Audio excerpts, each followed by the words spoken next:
Balikan po natin ang report ni Camille Samonte tungkol nga po sa hearing dyan sa Sandigan Bayan sa kaso ng puganteng si Zaldico. Camille, ano nga ulit itong sinabi ng AMLAC dyan?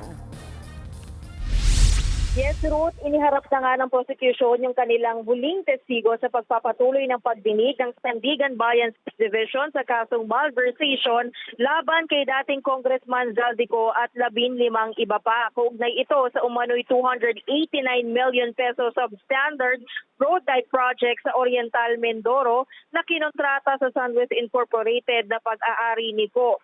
Damay din sa kaso si dating DPWH Maropa Regional Director Gerald Pacanan at iba pang dating DPWH Region 4B officials. Sumalang sa witness stand ang Anti-Money Laundering Council investigator na si Attorney John Mark Buya. Siya ang sumuri sa mga bank account at records na aabot sa 802 million pesos. Ang natanggap ni Ko sa pamamagitan ng check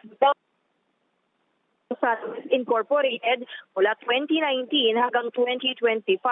Para sa prosecution, mapatitibay ng mga financial transactions at bank records na nakikinabang pa rin si Ko sa mga kontratang nakuha ng Sunwest sa DPWH. Ito ay kahit pa sinabi niyang matagal na siyang nag-divest umano ng kanyang share sa kumpanya noong 2019.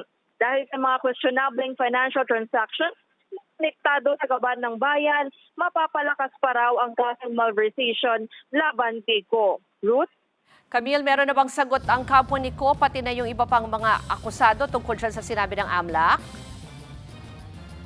Wala pang kahayag ang defense counsel ni Ko kasi hindi nga sila pwedeng sumali dito sa hearing dahil itinuturing na fugitive from justice o pugante ang dating congressman. Yun namang defense counsel ng iba pang mga akusado tumanggi na mag-cross-examine sa testigo pero hiniling nila sa mga magistrado na imbis na 2 beses ay gawing 1 beses kada linggo ang pagdinig para raw mas mahaba ang paghahanda para sa presentasyon ng mga testigo at ebidensya.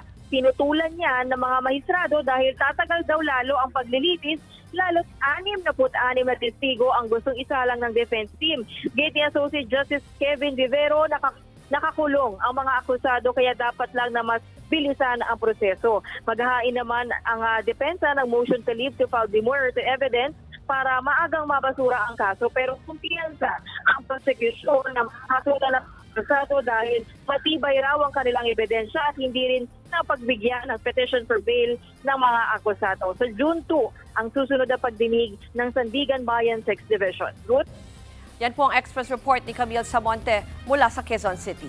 Mga kapatid, Ruth Cabalco, para sa mabilis na pasada ng mga balitang dapat niyong malaman, mag-follow at mag-subscribe sa social media pages ng News 5.